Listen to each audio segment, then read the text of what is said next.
The morning sun streamed through the tall windows of courtroom 342, casting long shadows across the polished oak bench where Judge Sarah Chen presided over her morning docket.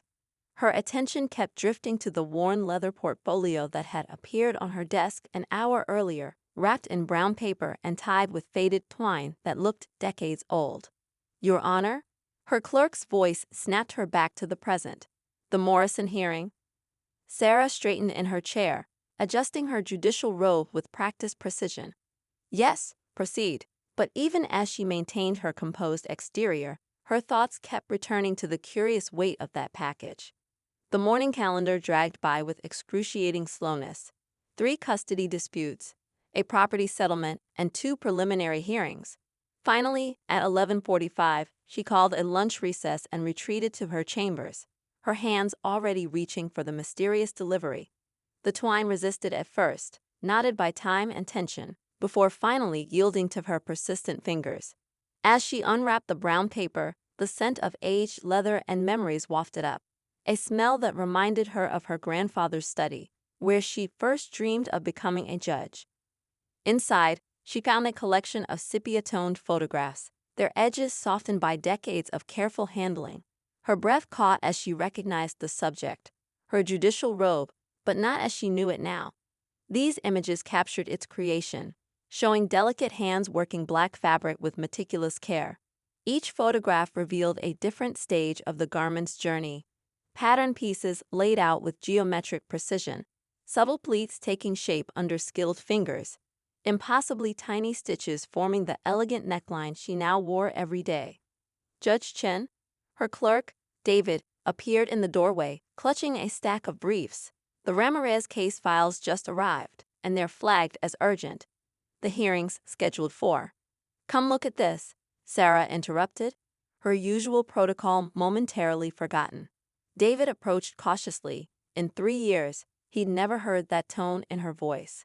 She held up a photograph showing an elderly woman bent over her work, her silver hair caught in the shaft of light from a nearby window. "This is my robe being made, David. But I don't remember. I always thought it came from the standard court supplier." David adjusted his glasses, studying the image. "There's something written on the back, Judge." Sarah turned the photograph over. In faded blue ink, a delicate hand had written, "She always said you were different. You saw them as people first, cases second." The words were followed by an address. "Luna's Alterations, 1847 Valencia Street." "That's in the historic district," David offered. "Though I heard most of those old shops are being turned into coffee bars now. The whole area's changing." Sarah reached for her phone, but David cleared his throat meaningfully. "Judge, the Ramirez hearing. It's a 3-defendant hate crime case. The media's already gathering outside." She glanced at the stack of briefs, then back at the photographs. Her profession demanded adherence to schedule, to protocol, to the weight of precedent. But something about these images pulled at her with an almost physical force, a mystery that seemed to challenge everything she thought she knew about her role and its symbols. "The hearing's not until 2, she said finally, reaching for her coat, "and Luna's is only 10 minutes away. But the briefs, I'll read them over lunch." "Sometimes, David, justice means following an unexpected path." She gathered the photographs carefully, sliding them back into the portfolio. "Hold my calls unless it's an emergency." As she stepped out of her chambers, her robe brushed against her leg, and for the first time in 11 years, she truly felt its weight, not just as a symbol of authority, but as something deeply personal, crafted by hands that had somehow seen into her very nature. She had to know why. Luna's Alterations stood defiant among the gleaming storefronts of Valencia Street, its weathered brick facade a stubborn reminder of the neighborhood's working-class roots. Paint peeled from the hand-lettered sign, and dust coated the display window where a single mannequin wore a half-finished wedding dress, yellowed with age. Next door, a nouveau bohemian coffee shop pumped out electronic music and the scent of artisanal espresso. Sarah hesitated at the door, suddenly aware of how out of place she looked in her tailored suit. The brass bell announced her entrance with a sound so similar to her courtroom gavel that she nearly called for order out of habit. Inside, the shop was a time capsule, Singer sewing machines lined the walls, their black metal bodies gleaming with decades of care. Rolls of fabric stood like sentinels in the corners, and the air held the comforting scent of steam-pressed wool and starched cotton. "We're not closing," a voice called from behind a curtain of hanging garments. "Not yet, anyway." A young woman emerged, wiping her hands on a cloth. She couldn't have been more than 30, with her mother's silver-streaked dark hair tied back in a practical knot.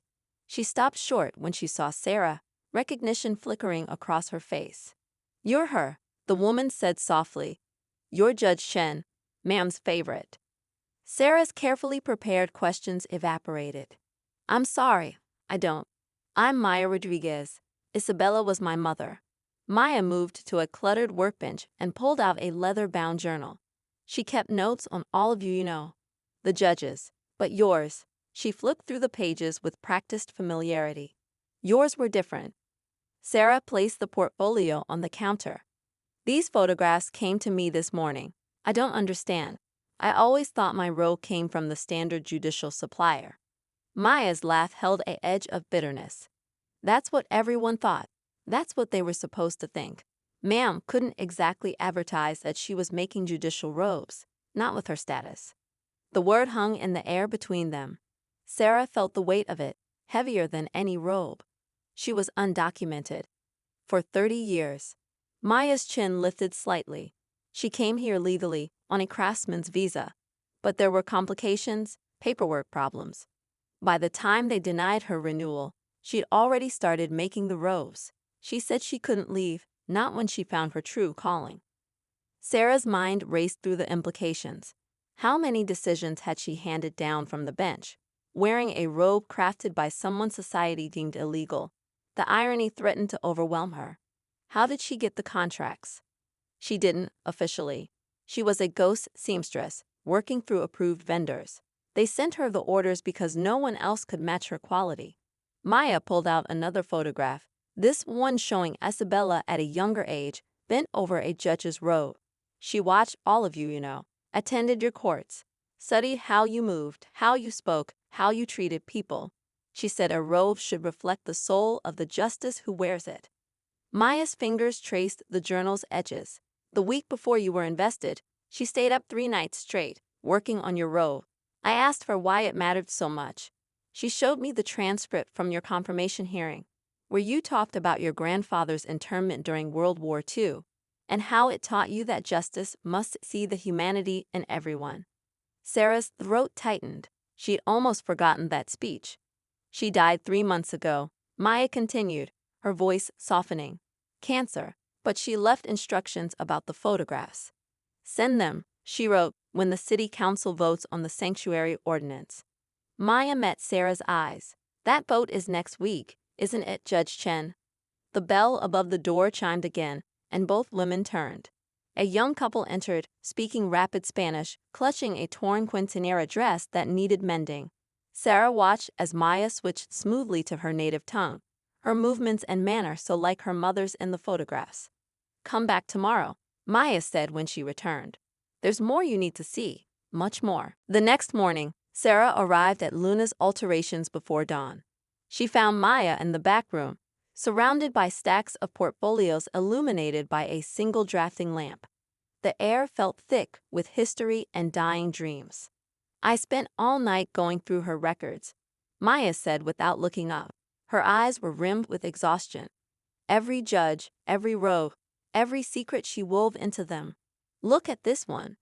She carefully unrolled a design sketch dated 1992.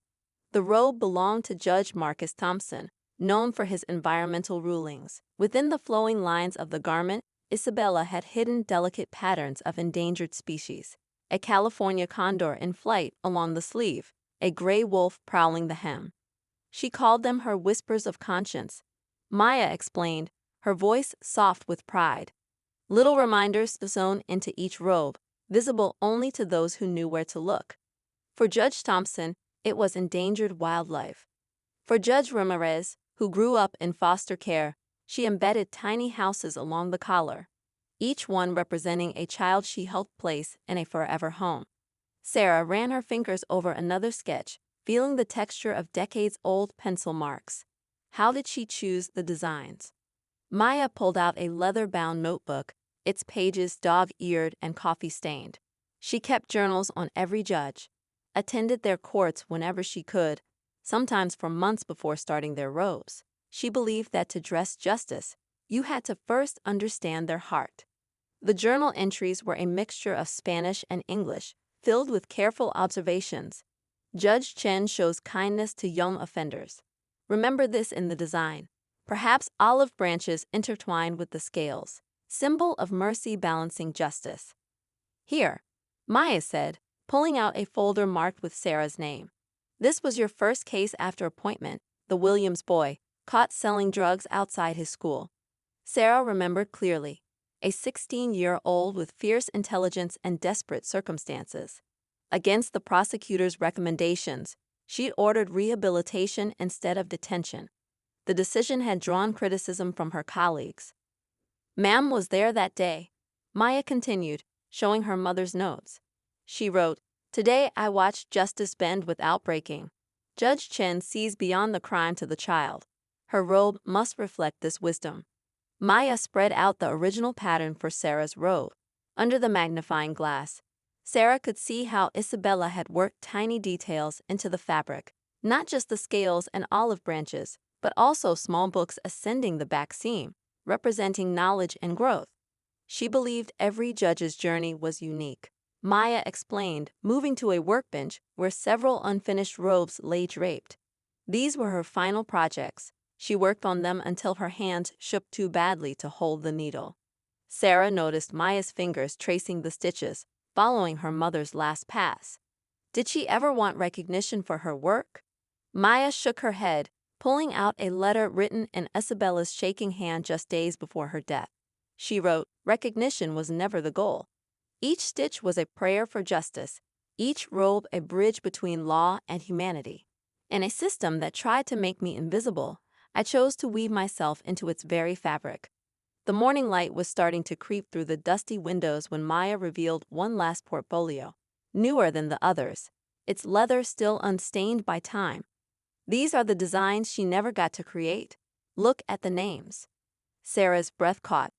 The sketches were labeled with the names of prominent law students and young attorneys from immigrant backgrounds, tomorrow's judges. In each design, Isabella had incorporated elements of their cultural heritage alongside traditional judicial symbols. The last one, Maya said, her voice breaking slightly, she designed for me. She unfolded a sketch of a judicial robe unlike any Sarah had seen, one that boldly celebrated both its American and Mexican heritage, with intricate patterns reminiscent of both Lady Justice and the Aztec goddess Xochiquetzal, who represented art and beauty. "I didn't know," Sarah whispered, understanding dawning. "You're in law school." Maya nodded, wiping her eyes. "Third year at Berkeley. Ma'am always said there's more than one way to continue a legacy." Back in her chambers that afternoon, Sarah hung her robe on the coat stand and, for the first time in 11 years, truly looked at it. The antique magnifying glass she borrowed from Maya trembled slightly in her hand as she began her examination. "Your Honor?" David hovered in the doorway, concern etched on his face. "The Ramirez hearing starts in an hour." "Cancel it," Sarah said quietly, not looking up. "Cancel everything." "But Judge Chen, the media." "David." Her voice carried the weight of discovery. "Sometimes justice requires us to pause and reflect." She gestured to the robe. "Come see this." Under the magnifying glass, the black fabric revealed its secrets. Along the sleeves, impossibly tiny stitches formed a pattern she'd never noticed. Scales of justice that, when viewed from different angles, transformed into olive branches. But it was the scenes hidden within the pattern that made her throat tighten. There, in stitches finer than spider silk, Isabella had recreated moments from Sarah's earliest days on the bench.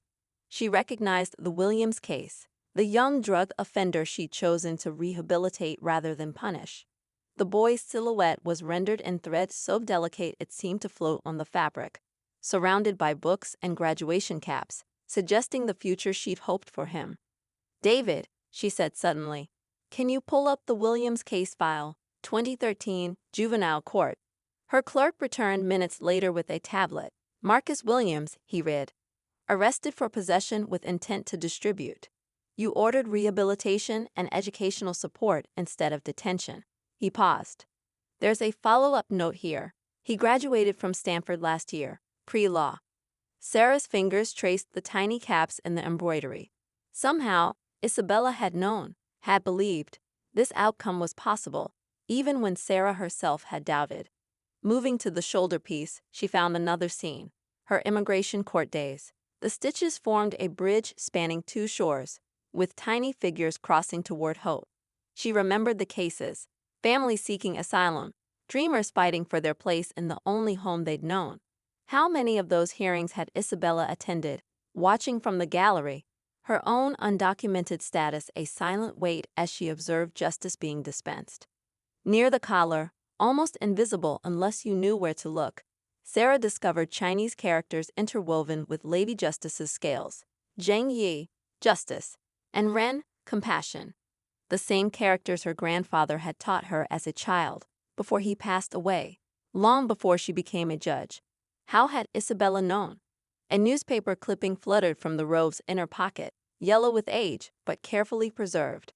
It was her investiture speech, with certain lines underlined in faded ink. Justice must see the humanity in every case, must remember that beneath every file number beats a human heart. In the margins, Isabella had written in her elegant script, she understands. The robe must reflect this understanding. Sarah sank into her chair, emotions overwhelming her judicial composure. She'd worn this robe nearly every day for over a decade, making decisions that changed lives, never knowing she was wrapped in such artistry, such faith in her ability to dispense justice with compassion. The magnifying glass revealed one final detail, a date embroidered so small it was barely visible. April 17, 2013. She recognized it immediately. It was the day she'd almost quit, overwhelmed by a particularly difficult case involving a young mother facing deportation. She'd never told anyone about her doubts that day. But somehow, Isabella had known. The date was surrounded by tiny stars, points of light and darkness, and one word repeated in microscopic stitches, courage. David, Sarah said, her voice steady despite the tears in her eyes. Get me everything you can find about Isabella Rodriguez. Court records, immigration files, newspaper articles, everything. And call Maya at Luna's. Tell her, she touched the tiny stars, feeling their strength flow into her. Tell her I think I finally understand what her mother was trying to tell me. The courthouse buzzed with unusual energy that Friday morning. Judges who normally hurried past each other with cursory nods now clustered in corridors, their robes held out for inspection, magnifying glasses passing from hand to hand. The normally austere atmosphere had transformed into something almost festive, until Judge Richard Brooks stormed through the main corridor, his face thunderous. "This is absolutely unacceptable," he announced, bursting into the judge's common room where Sarah and 5 other judges were examining their robes. "Do you realize what this means? Our robes, our symbols of judicial authority, were created by an illegal immigrant." The room fell silent. Judge Maria Ramirez slowly lowered her magnifying glass, her expression hardening. "The preferred term is undocumented, Richard. And from what I've seen, Isabella Rodriguez had more respect for judicial integrity than many natural-born citizens I know." Brooks slapped a folder onto the conference table. "She was documenting our cases, our decisions. Look at this." He pointed to his own robe's collar, where delicate stitching formed a pattern that, under magnification, revealed a series of tiny cells that gradually transformed into doves. She was editorializing about my sentencing record. "She was reflecting reality, Richard," Sarah said quietly. "Your gradual shift from punitive sentences to rehabilitation programs. The pattern shows your evolution as a judge. It shows unauthorized surveillance." Brooks retorted, "Who knows what other records she kept? This could compromise hundreds of cases." Judge Thompson, the environmental court veteran, stepped forward, his robe draped carefully over his arm. "I spent the morning studying mine," he said, his voice thoughtful. "The endangered species she wove into the fabric.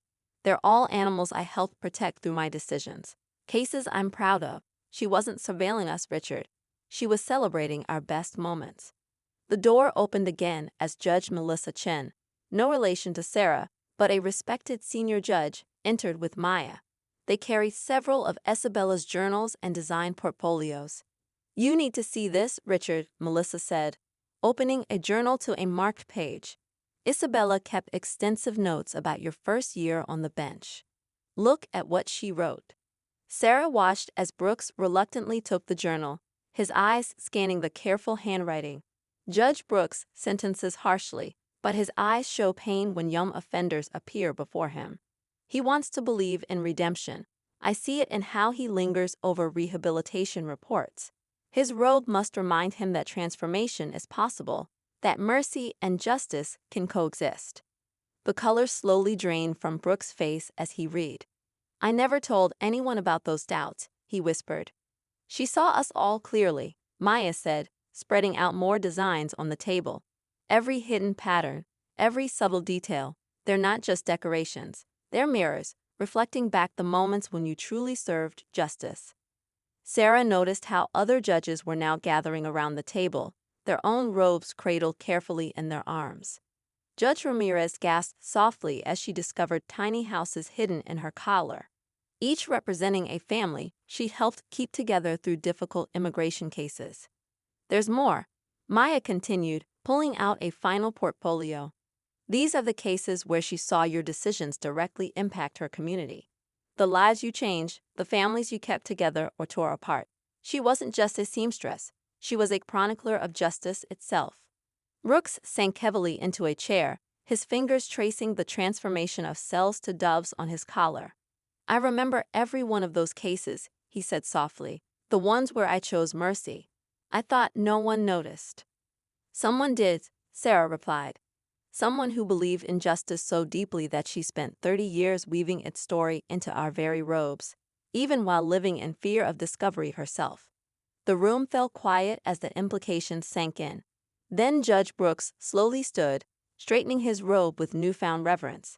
Perhaps, he said carefully, we should be asking ourselves not who made our robes, but who we become when we wear them. The weekend found Sarah and Maya working late at Luna's alterations, surrounded by stacks of journals, design portfolios, and court records. The shop's ancient radiator clanked rhythmically as they pieced together 30 years of Isabella's silent observations. Look at this, Maya said, carefully opening a hidden compartment in her mother's old sewing table. Inside lay dozens of small notebooks, their pages filled with sketches and observations. She kept the most sensitive notes separate. Sarah picked up the earliest journal, dated 1989. Your mother's first year making robes. No, Maya replied, her voice soft. Her first year in detention. The journal told a story Isabella had never shared publicly. She'd been held in an immigration detention center for 6 months after her visa expired. There, she'd repaired uniforms for both guards and detainees, watching how clothing affected dignity. When she was released pending appeal, she made a vow. She wrote here, Maya translated from Spanish, if I stay in this country, I will find a way to touch the system that judged me. Not in anger, but in hope. Every stitch will be a prayer for justice to remember its humanity. Sarah's throat tightened as she read entries describing Isabella's methodical study of the legal system. She'd attended court sessions daily, sketching judges' movements, noting how different robes affected their bearers' presence. She taught herself legal terminology, constitutional principles, and court procedures, all while working as an invisible seamstress. Here's her breakthrough, Maya said, pulling out a yellowed letter. It was from a court supplier, praising her alterations and offering steady work. Isabella had added a note. They don't know they're giving me the key to Justice's wardrobe. As they worked deeper into the night, the full scope of Isabella's legacy emerged. Beyond the robes themselves, she created a unique historical record.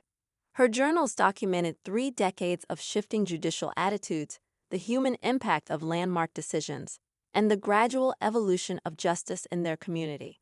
This is extraordinary, Sarah murmured, examining a series of sketches showing how she'd modified robes over time to reflect changes in each judge's approach. She wasn't just making judicial garments, She was recording the conscience of the court. That's what makes this complicated, Maya replied, pulling out more recent journals. These last entries, she was worried about what would happen to her records. Listen to this. My daughter studies law while I stitch its robes. But who will tell our story? Who will explain why an undocumented seamstress spent her life dressing justice? The answer lay in a sealed envelope marked Para el Futuro, for the future. Inside, they found Isabella's final letter, written weeks before her death. My dearest Maya, it began in Spanish. I leave you not just a shop full of fabric and thread, but a testament. Every row carries my dream of a justice system that sees the human heart behind every case. The journals tell not just my story, but the story of every immigrant who lived in the shadows while helping build American institutions. Sarah watched as Maya's hands trembled over the pages. There's more, Maya said. To the judges who wore my robes, I observe you not to judge, but to understand. In your moments of doubt, I added strength to your sleeves. In your moments of harshness, I softened your collars with reminders of mercy. When you showed wisdom, I wove it into your robes so you would never forget your best decisions. The letter ended with a request that Maya said caused her mother great anxiety in her final days. Share these records not to shame or expose, but to show how justice and humanity are sewn from the same cloth. Let my life's work be a bridge between the law and those it governs. Sarah looked around the shop at the decades of careful documentation surrounding them. Maya, she said finally, I think it's time the courthouse had an exhibition about the true history of its robes. Maya nodded slowly, touching her mother's final designs. She'd want that. But first, there's something else you need to see, something she left specifically for you. The courthouse rotunda had never seen an exhibition quite like this. Glass cases lined the marble walls, displaying Isabella's journals, design sketches, and photographs. At the center, a circle of mannequins wore her most significant robes, each illuminated to highlight the intricate details of her craftsmanship. This is a mistake, muttered Curtis Fleming, the court administrator, as reporters gathered for the opening. The integrity of the judiciary is exactly what this exhibition celebrates, Sarah interrupted firmly. She stood beside Maya, both dressed in black, as photographers captured images of the display. Local Spanish-language media had turned out in force, their presence a testament to the story's resonance in the immigrant community. The first controversy erupted barely an hour into the opening. A conservative legal blog posted photos of Isabella's journal entries about Judge Brooks' early harsh sentencing practices, suggesting she had been conducting unauthorized surveillance of the judiciary. Social media exploded with competing hashtags, #JusticeInThreads and #CompromisedCourts. But then Judge Brooks himself stepped up to the podium. I've served on this bench for 22 years, he began, his voice carrying through the rotunda. I've written thousands of opinions, heard countless cases, and like many of my colleagues, I never knew the full story of this robe I wear. He paused, touching the collar where cells transformed to doves. Isabella Rodriguez saw something in me I hadn't yet seen in myself, the capacity for growth, for tempering justice with mercy. The room fell silent as he continued. Some say these robes were compromised because of who made them. I say they were elevated. Every stitch carries a reminder that our decisions affect real lives. That behind every case number stands a human being, hoping for justice to see them clearly, just as Isabella saw us. Maya stepped forward next, unfolding a document she discovered the night before. My mother kept one final record, she said, her voice steady despite her tears. A list of lives touched by compassionate rulings.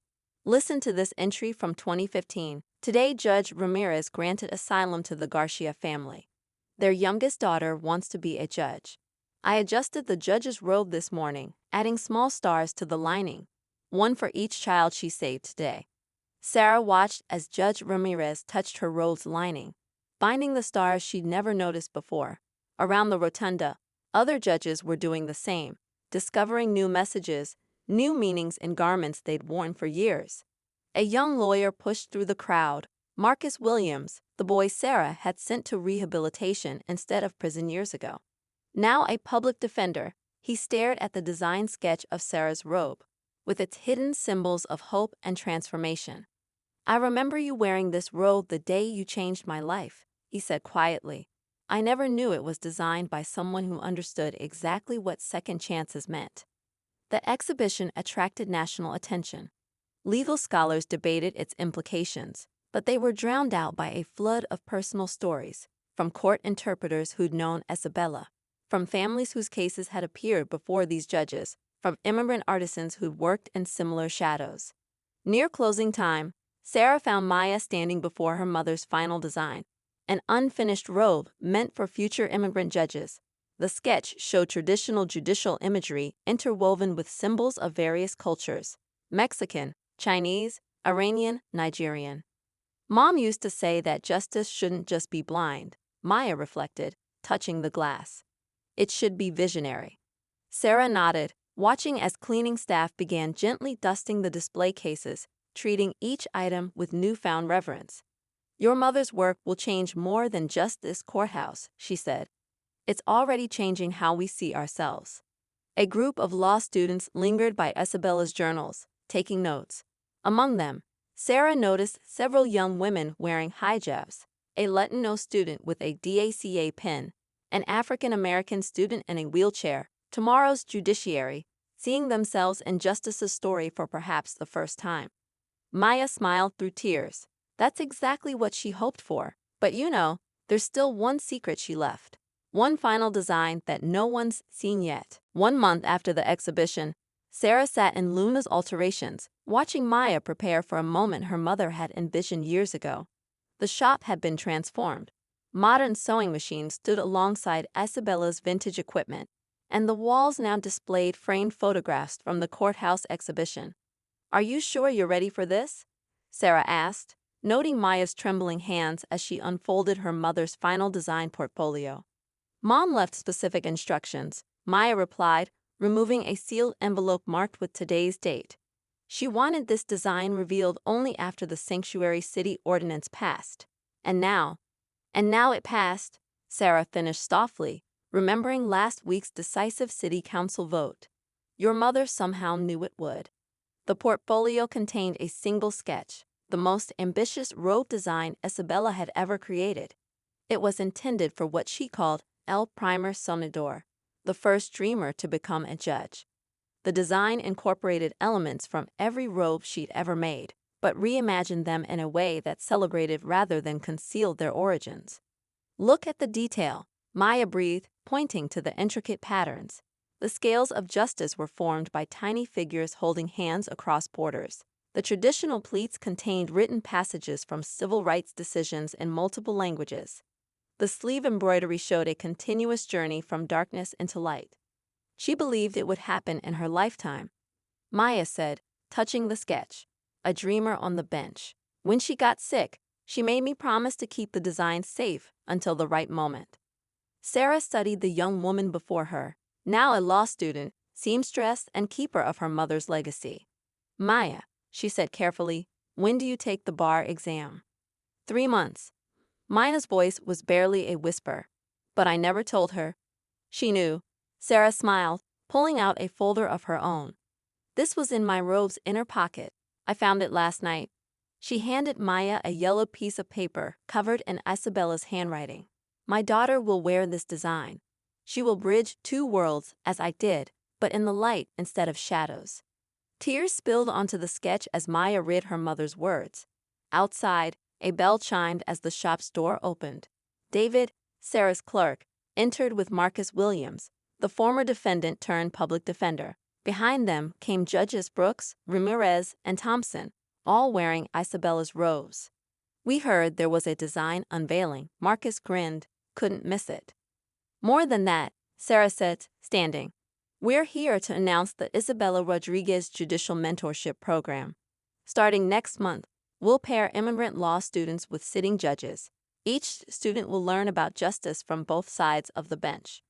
And, Judge Brooks added, "each graduate will receive their first judicial robe from Luna's alterations, designed and crafted in Isabella's tradition." Maya looked up from the sketch, overwhelmed.